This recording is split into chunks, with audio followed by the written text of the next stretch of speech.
मंगलमय मंगल करण वीतराग विज्ञान नमहु ताहि जाते भये अरहंतादि महान। करि मंगल करि हो महा ग्रंथ करन को काज। जाते मिले समाज सब पावे निज पद राज। इस भवतर का मूलिक जानहु मिथ्या भाव। ताको करि निर्मूल अब करिए मोक्ष उपाव। चार प्रकार के व्यवहाराभासियों में आज सुबह हमने तीसरे प्रकार के व्यवहाराभासी सांसारिक प्रयोजनार्थ धर्मधारक व्यवहाराभासी इस पर बात की थी, जो कि धर्म के द्वारा संसार चाहता है, धर्म से आजीविका करता है, धर्म से लोक में प्रतिष्ठा की इच्छा करता है और धर्म के द्वारा विषय कषाय की इच्छा रखता है। ऐसा जीव, इसको पंडित जी ने क्या लिखा, वे पापी हैं और मिथ्या दृष्टि तो है। पहले दो की तो ये कह के थोड़ी सी प्रशंसा भी की थी कि औरों से तो भले ही हैं, लेकिन इसको तो उन्होंने बहुत अच्छी तरह से इसकी भर्त्सना की, क्योंकि इसके मन में छल है, बेईमानी है। प्रश्न ये है कि ये बात इसके अंदर आई कहाँ से। देखो, पहले दो मिथ्या दृष्टि थे, उसको यदि कुल की बात घर कर गई, आज्ञा की बात आई, तो वो तो जिनागम में उपदेश सीधे सीधे आता भी है। लेकिन ये तीसरे प्रकार के मिथ्या दृष्टि होने के लिए जरूरी नहीं है वो शास्त्र पढ़ के ही इस मान्यता का पोषण करे। ये तो नेचुरली उसकी वासना अंदर से ऐसी हो तो बिना शास्त्र के भी वो धर्मों से, धर्म आचरण से ये लोकेषणा आदि वाली मान्यता बना सकता है। लेकिन फिर भी शास्त्रों में अनेक व्यवहार नय के कथन ऐसे आते हैं, जैसे धर्म करत संसार सुख, धर्म करत निर्माण, धर्म पंथ साधे बिना नर त्रयंच समान, भुक्ति मुक्ति दातार। अब ये जो वचन हैं शास्त्रों में भी आते हैं, तो शास्त्रों में अनेक स्थानों पर ये कहा जाता है कि धर्म जो है अभ्युदय का कारण है और परंपरा से मुक्ति का कारण है ना। तत्वार्थ सूत्र में सूत्र भी है, सम्यक तो देवायु के बंध का कारण है शास्त्रों का। तो कहने का आशय यह है कि शास्त्रों में जीव को धर्म मार्ग में लगाने के लिए कदाचित उस जीव को पुण्य की लॉलीपॉप भी दिखाई जाती है ना। स्वर्ग आदि की लॉलीपॉप भी दिखाई जाती है, दिखाई जाती कि नहीं। पाठशाला में बच्चों को पढ़ाते हैं तो कहते बेटे पाठशाला आया करो तो तुम्हारी स्कूल में भी बढ़िया नंबर आएंगे। अब इसकी क्या गारंटी है है ना। लेकिन अब उसको आकर्षित करना है, क्योंकि उसके अंदर ये भय है कि यदि मैं पाठशाला आऊँगा तो होमवर्क नहीं होगा तो स्कूल में पिछड़ जाऊँगा। तो उसे थोड़ा सा दूसरा लालच भी देना पड़ता है, मोटिवेट करना पड़ता है। तो कदाचित जिनवाणी में व्यवहार से धर्म की प्रेरणा देते हुए एक बहुत प्राइमरी स्टेज पर किसी को लोभ भी दिलाया जाता है।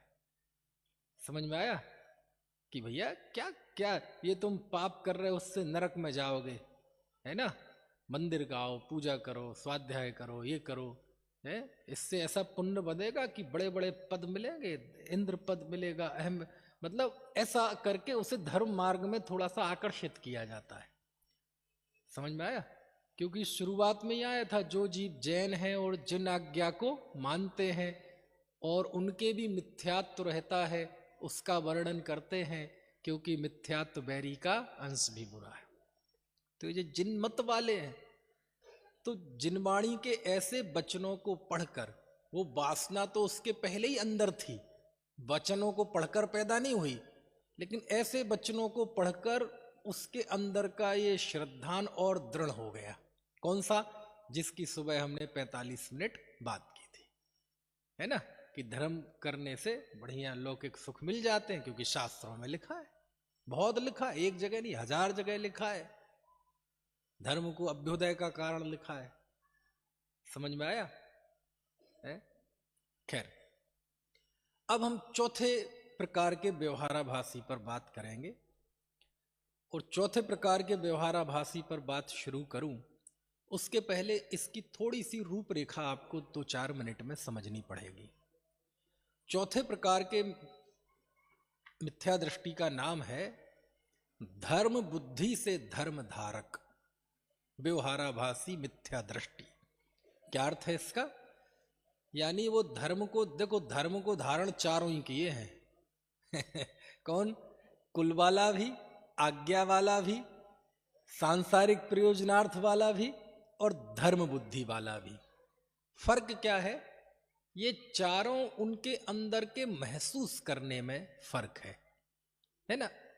हो सकता है एक कुल अपेक्षा वाला भी पूजन कर रहा हो, आज्ञा वाला भी पूजन कर रहा हो, सांसारिक प्रयोजनार्थ वाला बेईमान मिथ्या दृष्टि भी पूजन कर रहा हो, और ये धर्म बुद्धि वाला भी कर रहा हो।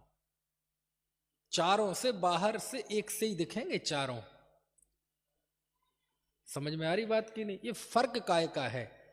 वो कार्य करते हुए वो कार्य क्यों कर रहा है, क्यों का जो जवाब आएगा उसमें फिर ये चारों का फर्क हो जाएगा। इससे पूछो क्यों कर रहे? जैनी हूं तो कुल अपेक्षा। तुम क्यों कर रहे? अरे जिनदेव की आज्ञा है, देव पूजा गुरु उपासना स्वाध्याय संयम स्तपा दानन चेती ग्रस्थानाम षट कर्माणि दिने दिने, ये आज्ञा। तीसरा क्यों कर रहे? अरे भैया तुम समझते नहीं, ये पुण्य से ही तो संसार मिलता है, पुण्य से ही तो सारी चीजें मिलती है।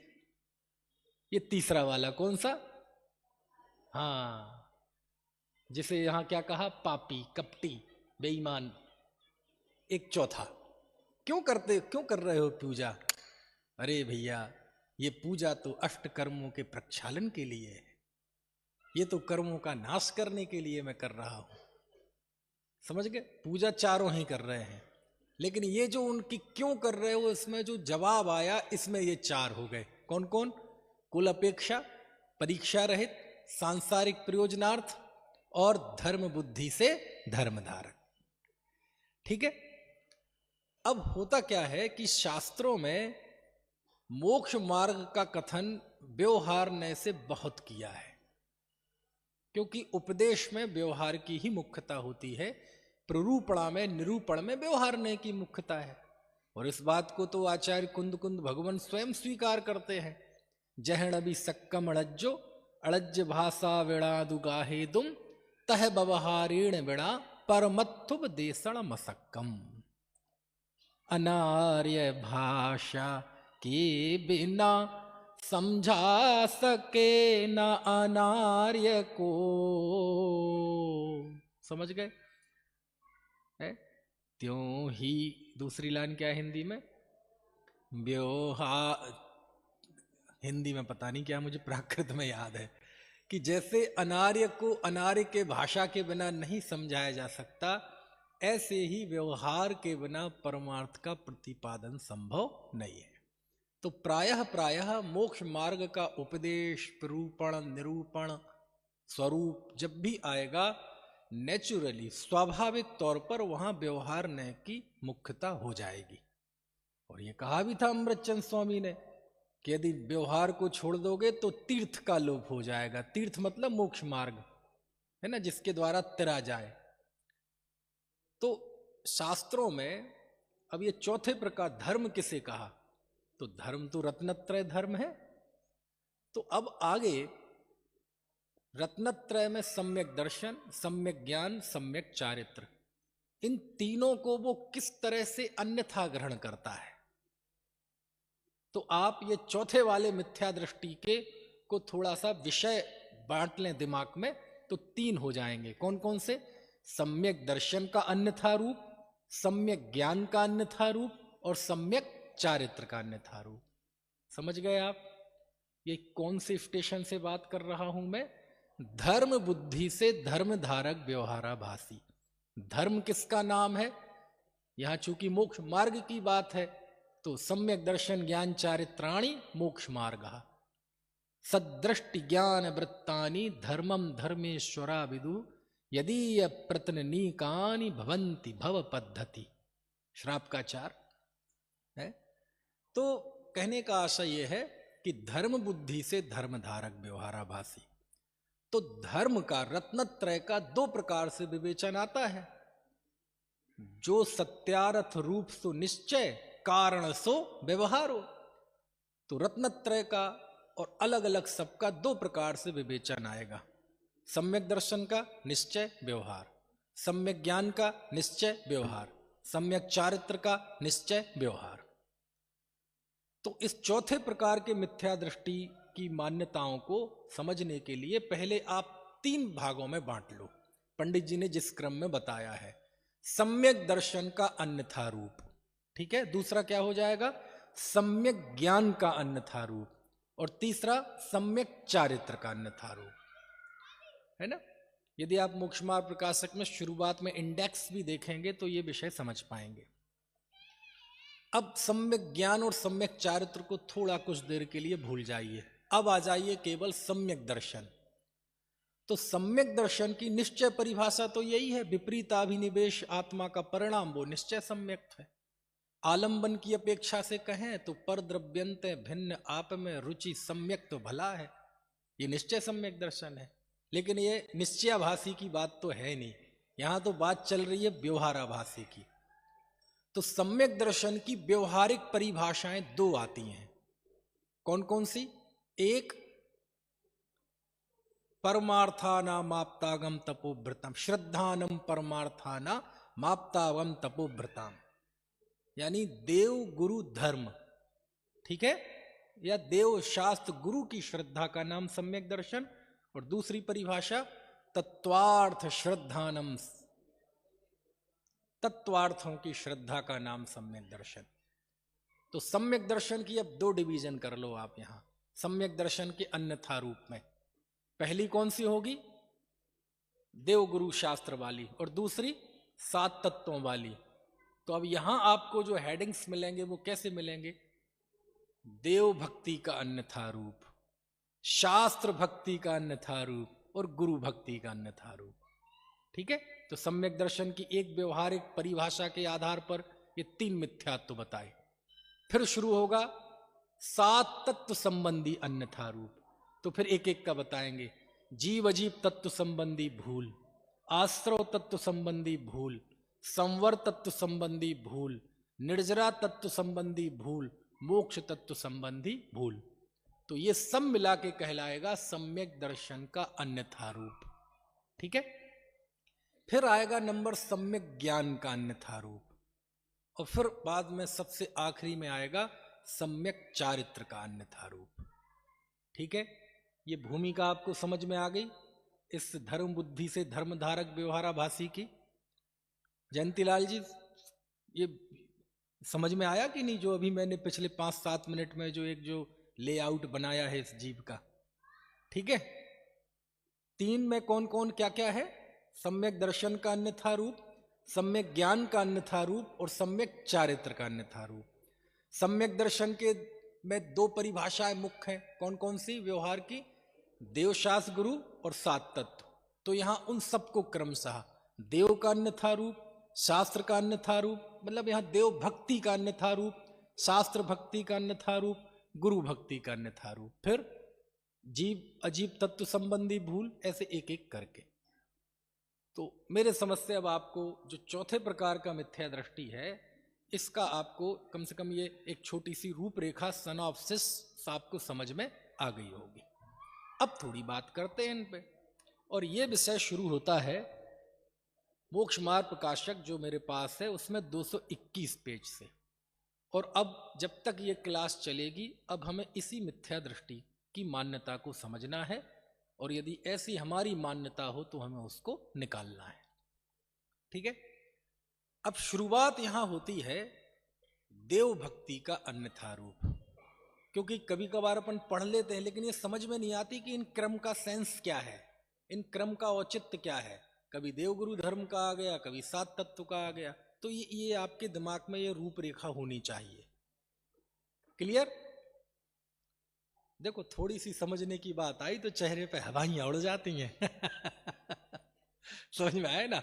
धड़ाधम करते रहो तो मजा आता है, लेकिन थोड़ा वहीं से बोलने लगो ना, है ना, तो हवाइयां उड़ जाती है। ऐसा होना नहीं चाहिए।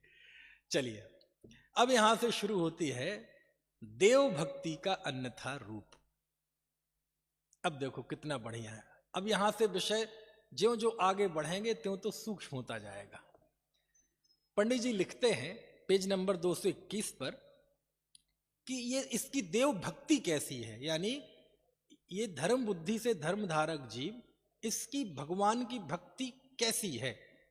तो सच्चाई तो यह है कि सच्ची देव गुरु धर्म की भक्ति तो ज्ञानी को होती है और वो तत्व ज्ञान पूर्वक होती है। लेकिन इस जीव के तत्व ज्ञान तो है नहीं। समझ गए? अब तत्व ज्ञान नहीं है तो जो कुछ भी होगा उसमें कहां कमी रहेगी। तो सबसे पहले उन्होंने लिखा कि यह जीव देव की भक्ति करता है।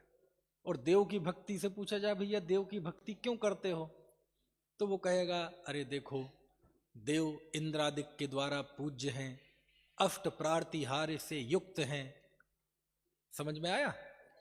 परमोदारिक शरीर हैं, त्रैलोक के पूज्य हैं, छत्र चमर भा मंडल भारी, ये तब प्रार्तिहार्य मन हारी। ऊपर की लाइन, दिव्य बिटप्पहु पन की बरसा, दुंदुबी आसन वाणी सरसा, ये उनके हैं। भगवान बीतरागी हैं, उन्होंने राग द्वेष का नाश कर दिया है। केवल ज्ञानी है, सकल द्रव्य के गुण अनंत पर जाए अनंता, जाने एक काल प्रगट केवली भगवंता। जिसने राग द्वेष काम आदि सब बता देगा दमादम। तो इसमें गलती कहां है? ये जितनी भी बातें बताई इसमें कमी कहां है? ये तो सब सही है ना। जितनी भी उसने भगवान के विषय में बात, अभी अरहंत के 46 गुण वो लाइन से बता देगा, आप में से कोई नहीं बता पाएगा। अनंत के 46 गुण, अनंत दर्शन, अनंत ज्ञान, अनंत सुख, अनंत वीर, ये 4 तो है ही, बाकी की 42 भी। जन्म के अतिशय, केवल ज्ञान के अतिशय, समझ में आए ना, देवकृत अतिशय, हाँ, और पुष्प वृष्टि, और सब सब बिल्कुल एक एक गिना देगा और खूब आनंद के साथ। और ज्यादा हुआ तो पूरा भक्तांबर भी सुना देगा, क्योंकि भक्तांबर में यही सब है।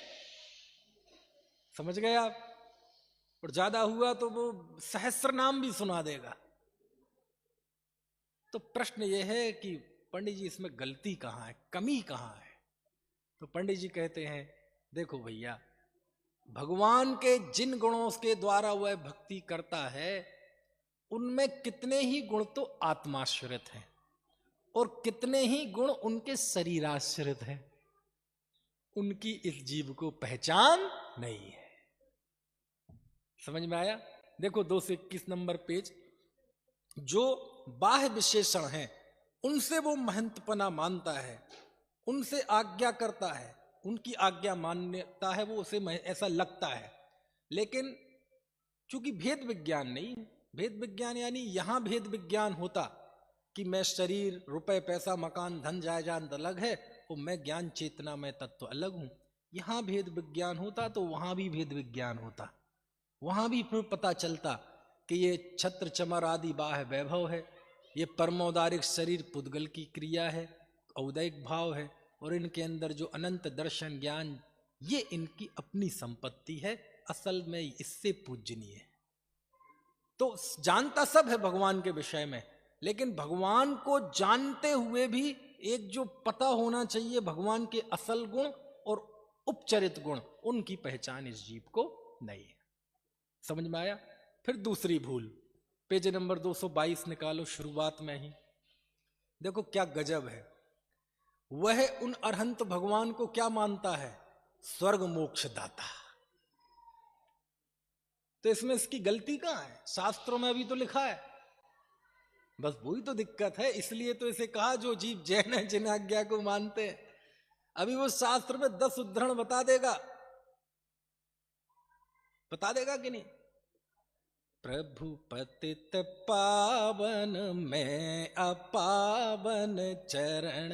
हे भगवान आप पतित पावन हो। समझ में आया? मैं मेरठ में था तो जिस मोहल्ले में मैं हूं वहां एक मंदिर है, तो वहां के मूल नायक पारसनाथ भगवान है। हमारे यहाँ भी पारसनाथ है, लेकिन वहां के पारसनाथ और हमारे पारसनाथ में एकत्व होते हुए भी पर्याय आर्थिक नय से कुछ भिन्नता है है ना। हमारे यहाँ बिना फण के हैं और वहां फण वाले हैं। हमारे यहाँ धवल है और वहां श्याम वर्ण है। और पार्श्वनाथ भगवान की थोड़ी इमेज इसी तरह की है कि वो जहां मिलेंगे, है ना, श्याम वर्ण के मिलेंगे और फण वाले मिलेंगे। फण तो उनकी पहचान है। अब एक बार भरी सभा में मुझसे पूछा एक आदमी ने वहीं के कि पंडित जी एक बात बताओ, अब वहां के पार्श्वनाथ की थोड़ी कुछ मान्यता भी है।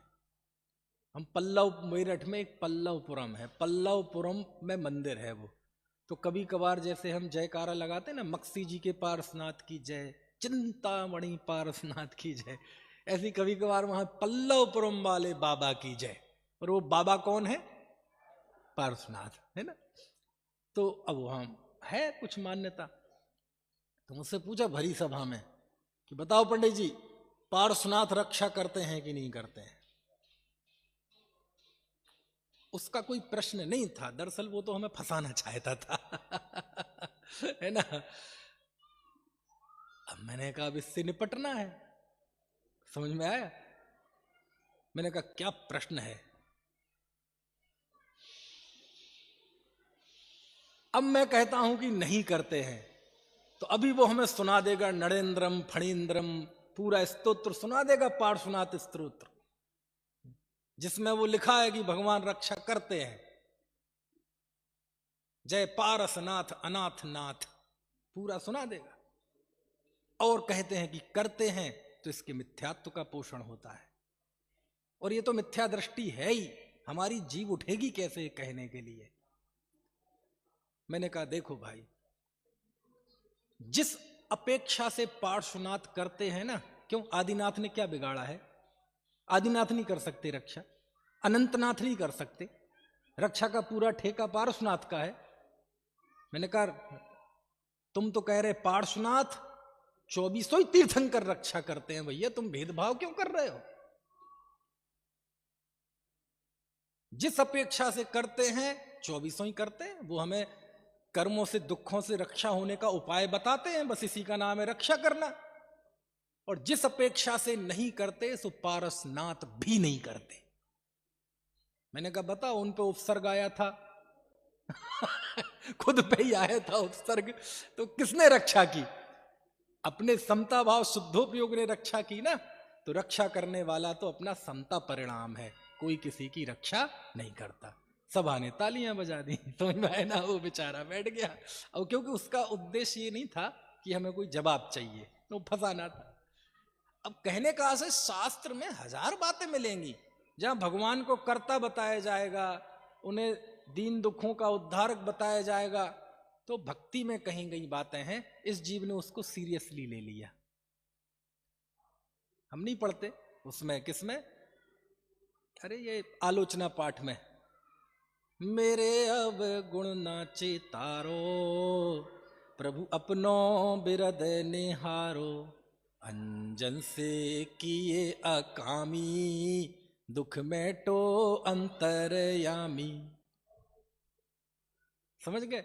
मतलब भगवान, हम कितने ही पापी हैं, अधम हैं, इसकी चिंता मत करो, आप तो अपनी चिंता करो, क्योंकि आपका तो काम ही क्या है? समझ में? आपका तो विरध है। मेरे अवगुण नाचे तारो, मेरे अवगुण ना चितारो, मतलब आप मेरे कमी मत देखो, तो क्या करो? अब प्रभु अपनो विरध निहारो, आप अपना पद देखो, आपका तो व्रत है। वाह क्या? पापियों का उद्धार करना। और फिर अब भगवान तो सुन नहीं रहे, मान नहीं रहे, तो भगवान का पौरुष जगा रहा है वो, उनको इतिहास बता रहा है कि तुमने इतने बड़े बड़े कारनामे किए। कौन से? अंजन से किए अकामी समझ में? अब ये भक्ति में कहीं गई बातें हैं, लेकिन कदाचित गाथाओं में भी आ जाए, स्तोत्रों में भी आ जाए, तो इन बातों को सीरियस ले गया।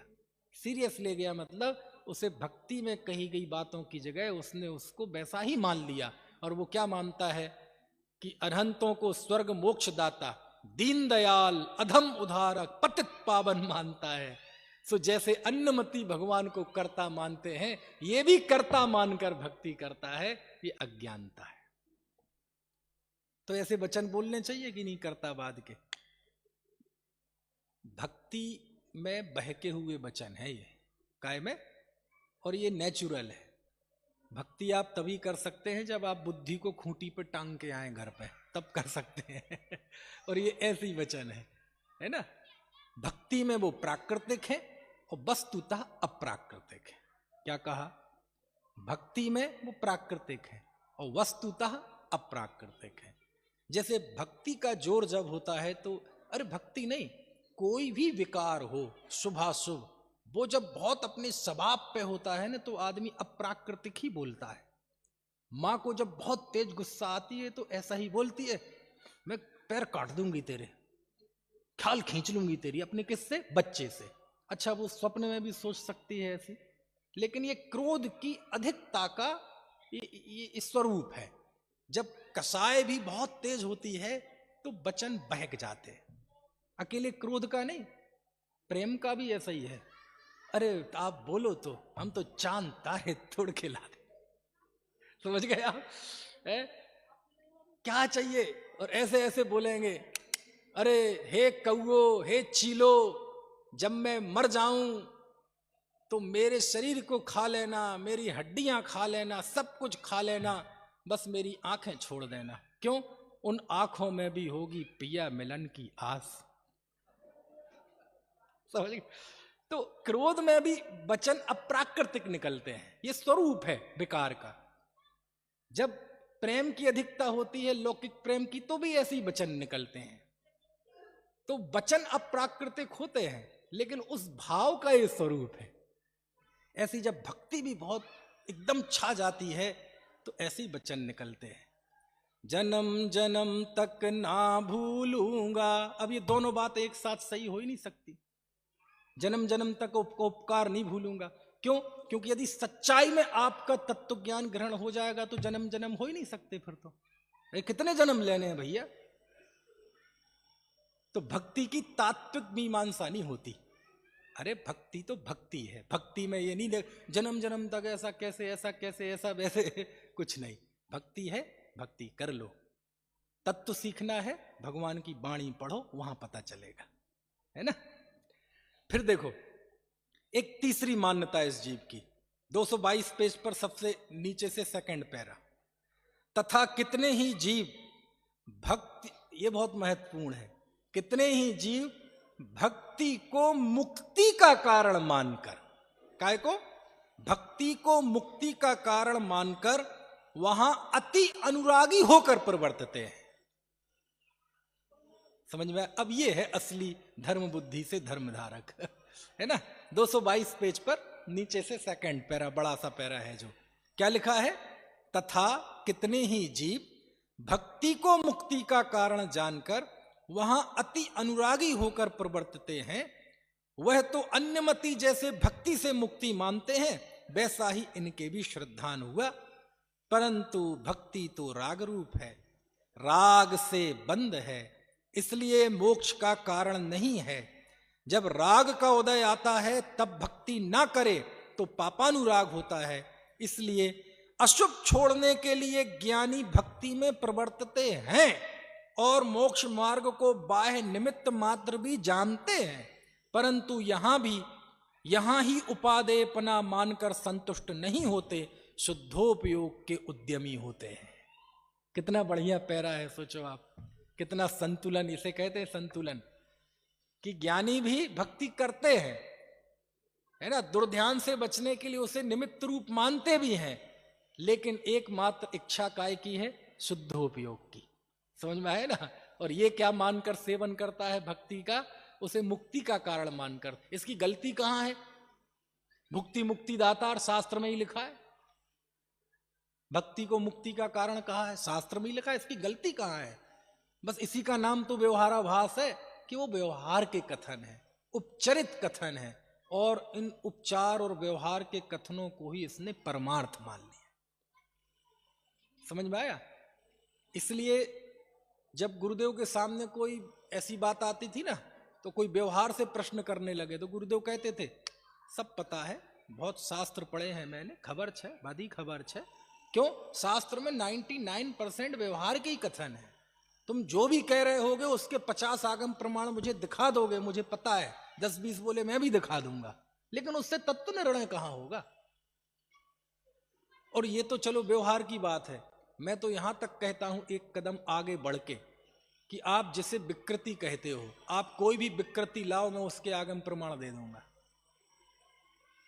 आप फलाने पंथ वो गलत हैं, ये पंथ वाले गलत हैं, हम उनके पंथ के समर्थन के 50 आगम प्रमाण आपको दे देंगे। समझ में आ रही बात की नहीं? क्यों? अगाध आगम है, हजारों लोगों ने लिखा है। और एक और दिक्कत ये है उल्लास भाई, मान लीजिए मैं अभी कोई बात कहूं, हो सकता है आप स्वीकार ना करें, लेकिन जब मैं थोड़ा सा 75 साल का हो जाऊंगा, हालांकि उम्मीद नहीं है, लेकिन मान लो हो गया, तो उस समय यदि मैं कुछ यही बात जो आज कह रहा हूं, तो हो सकता है आप थोड़ा सा विचार करें। 75 साल का बुढ़ा कह रहा है भाई, तो थोड़ी सी प्रामाणिकता उसमें बढ़ जाएगी। और गलती से मैं मर गया, और उसके बाद यदि वो मैं लिख के रख गया, और मरने के बाद यदि पढ़ा जाएगा, तो फिर उसमें 1000 गुनी प्रामाणिकता आ जाएगी। आ जाएगी कि नहीं? और यदि वो 2-4 पीढ़ी और चल गया, और 200-400 साल बाद जब वो पढ़ा जाएगा, तो हो सकता है मैंने अज्ञान में लिखा हो, लेकिन वो ऐसा ही पढ़ा जाएगा जैसे अस्य मूल ग्रंथ करता रहा श्री सर्वज्ञ देवा, तदुत्तर ग्रंथ करता रहा। समझ गए आप? तो इस काल में हजारों लोग ऐसे हुए जो हकीकत में भेद विज्ञानी नहीं थे, तत्व ज्ञानी नहीं थे, थोड़ा बहुत ज्ञान हुआ, अपने आप को शास्त्र और लेखन का अधिकारी मानने लगे, और उन्होंने लिख दिया, और लिखने के बाद वो परंपरा में चल पड़ा। वो यही कारण है कि आज आप जो भी विकृति लाओगे, सबके आगम प्रमाण आपको मिल जाएंगे, लेकिन हकीकत में वो आगम प्रमाण नहीं है, क्योंकि आगम शास्त्र का नाम नहीं है, आगम पुस्तक का नाम नहीं है, आगम गाथा सूत्र शब्दों का नाम नहीं है। समझ में? आगम क्या है? आगम है क्या? आप तो पज्ञ मनुल्लंघम दृष्टि दृष्टि विरोधिकम, है ना? उपदेशम कृतम सार्वम शास्त्रम का पथ घट्टनम। अब मैं व्याख्या नहीं कर रहा, रत्न कर्ण श्रावकाचार्य का श्लोक है ये, कि शास्त्र मतलब सर्वज्ञ प्रणीत हो, जिसमें कोई पूर्वापर विरोध ना हो, जिसमें कोई इष्ट प्रत्यक्ष या अनुमान से जिसे खंडित ना किया जाता हो, जिसमें सबके उदय की बात हो, सबके लिए हो, सार्वभौमिक हो, सार्वकालिक हो, और जो मिथ्यात्व पर समझ लो जमकर बरसे, उसे शास्त्र कहते हैं। शब्दों का नाम शास्त्र नहीं है ना? इसलिए वो नाम निक्षेप से सब शास्त्र कहलाएंगे।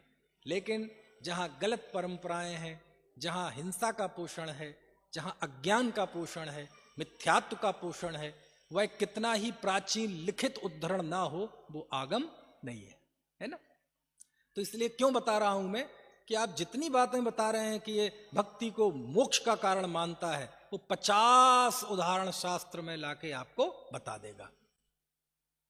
और ज्यादा दूर मत जाओ, अभी कुंद कुंद आचार्य को सामने खड़ा कर देगा ये आदमी। आप क्या समझ रहे? छोटा मोटा आदमी है। कुंद कुंद आचार्य ने 10 भक्तियां लिखी हैं, नाम तो सुने होंगे ना? हम तो 5 परमागम ही जानते हैं केवल। कौन कौन? प्रवचन सार, समय सार, नियम सार, पंचास्तिका और अष्टपाहुड़। और अष्टपाहुड़ भी 8 शास्त्र हैं, वो एक नहीं है, 8 शास्त्रों का एक संकलन कर दिया। तो 5 नहीं है जो नाम बोले आपने, ये 12 हैं। अष्टपाहुड़ के 8 और 4 और। इसके अलावा बहुत है, रैण सार है, बारसाणु बेखा है, मूलाचार भी कही जाती, उनकी 10 भक्तियां हैं। किनकी? कुंद कुंदाचार्य की। नाम है 10 है 12, समझ में? और कमाल की बात यह है, जो साधुओं की दिनचर्या होती है ना, उनकी रोज प्रतिदिन उनमें सबकी नहीं कुछ का पाठ करते हैं। सामायिक में, प्रतिक्रमण में थो स्वामी स्तवन। और जो हमारा पंचकल्याणक होता है ना, पंचकल्याणक उन 10 भक्तियों के पाठ के बिना पूरा नहीं होता। अच्छा, हमने कुंद कुंद आचार्य के तत्वज्ञ का रूप तो बहुत देखा है, कभी उनका भक्त रूप देखा है? भक्त रूप उनका 10। इस युग में सबसे पहले सिद्ध भक्ति किसने लिखी? कुंद कुंद देव ने। सबसे पहले नंदीश्वर की भक्ति किसने लिखी? कुंद कुंद देव ने। सबसे पहले निर्वाण भूमि सिद्ध क्षेत्र की भक्ति किसने लिखी? कुंद कुंद देव ने। सबसे पहले जिन चैत्य मतलब मूर्ति की भक्ति किसने लिखी? कुंद कुंद देव ने। समझ में आया? खैर चलो, तो वो तुरंत कुंद कुंद आचार्य को सामने खड़ा कर देगा आपके। आप कह रहे हैं ना भक्ति मुक्ति का कारण नहीं है, और कहेगा देखो कुंद कुंद आचार्य लिख रहे हैं, अंचेमी पूज्येमी बंदेमी नमस्सामी मोहखो कम्मखो समाहि मरणम बोहि लाहम जण गुण संपत्ति हो मज्ज। ये कुंद कुंद के वचन है जो मैं बोल रहा हूं। क्या लिखा? हे भगवान, मैंने कायोत्सर्ग पूर्वक आपकी भक्ति की है, इस भक्ति पूजा की है, अर्चना की है, अनुशंसा की है, सब किया है। इससे मुझे मोह का नाश हो, मेरे कर्म का नाश हो, मेरी सुगई गमन हो, मेरा समाधि मरण हो, और जिन गुण संपत्ति मुझे प्राप्त हो। समझ में आया ना? कैसे?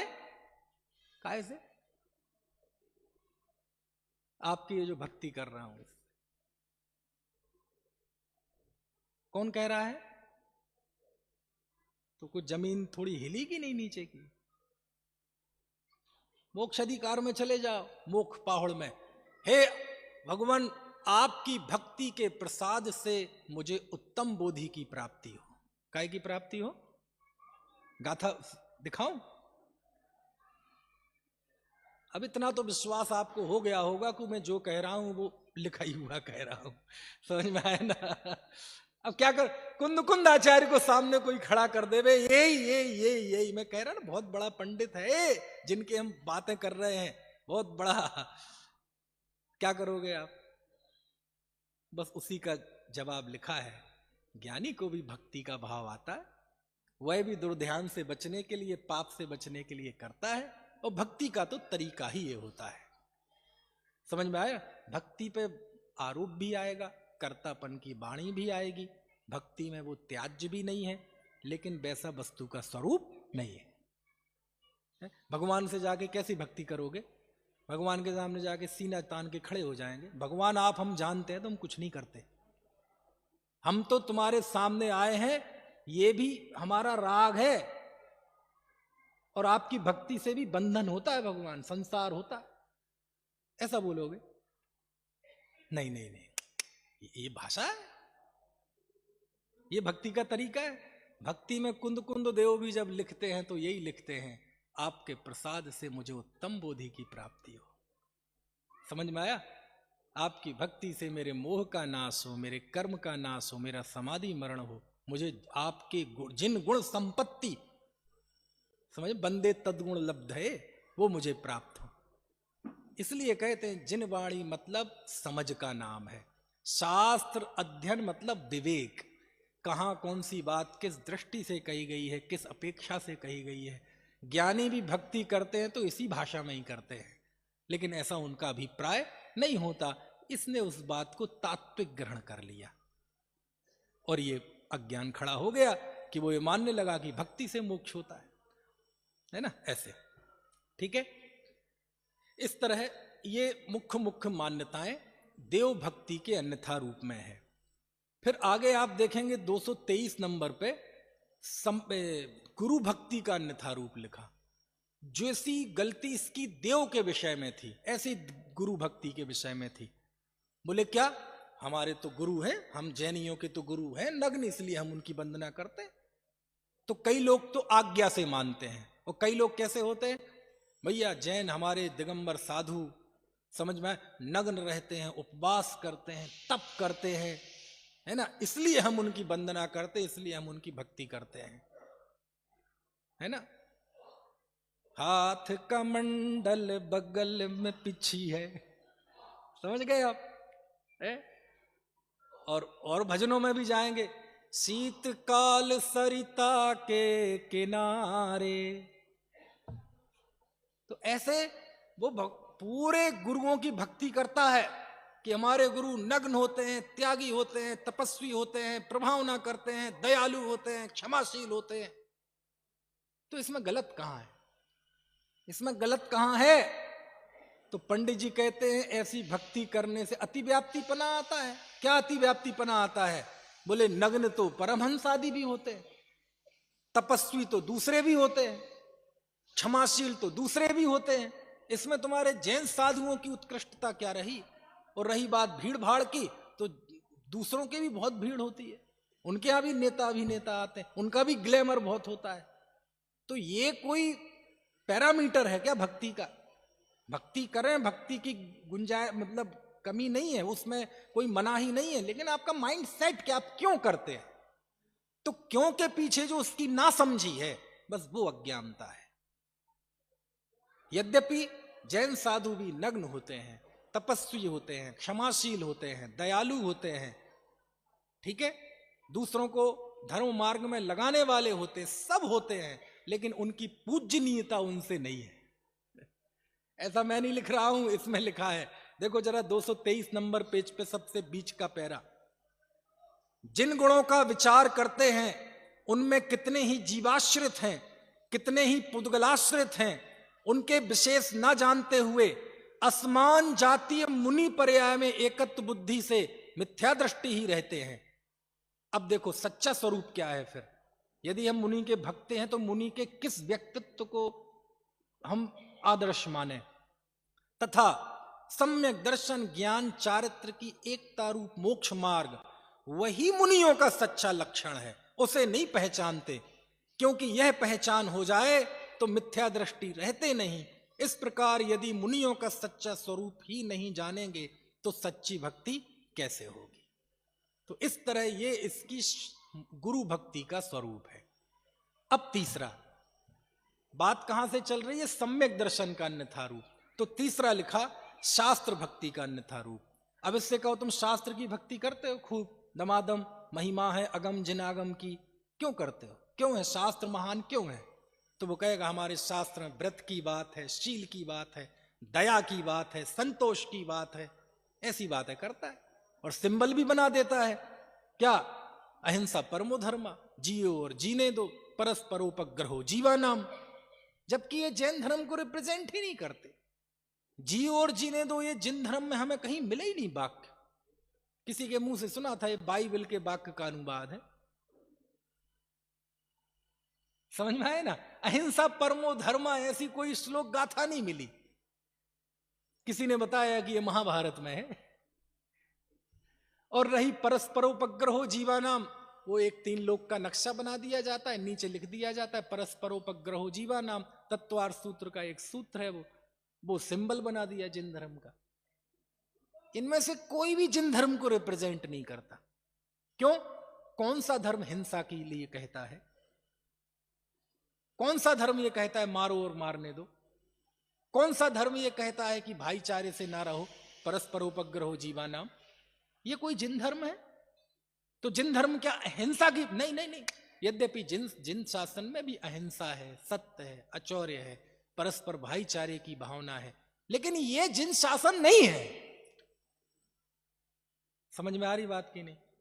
अच्छा एक बात बताओ, जिस समोशरण में 3 गति के जीव रहते हो, मनुष्य, त्र्यंच और देव, 100 धर्मेंद्र उपस्थित रहता हो, गणधर महाराज उपस्थित रहते हो, उस समोशरण में भगवान क्या बताएंगे? विचार तो करो इसका। मान लीजिए समोशरण लगा हुआ है, तो समोशरण में वो क्या बताएंगे? ये बताएंगे पर्यावरण स्वच्छ रखो। गणधर महाराज को ये प्रवचन दे रहे 100 धर्मेंद्र बैठा है वहां, कितने देव आकर बैठे हैं, मुनिराजों का संघ है, वो ये उपदेश सुनने आए हैं। कौन सा? पर्यावरण सुरक्षित रखो, स्वास्थ्य ठीक रखो, जीवों की दया करो। ये वो सौधर्मेंद्र पूरे जीवन में एक जीव को नहीं मारता, काय को आएगा वो यहां? गणधर महाराज महाव्रतों के धनी, वो ये उपदेश सुनने आएंगे? जियो और जीने दो। भगवान महावीर ने सौधर्मेंद्र की उपस्थिति में ये उपदेश दिया था। नहीं आई बात समझ में है?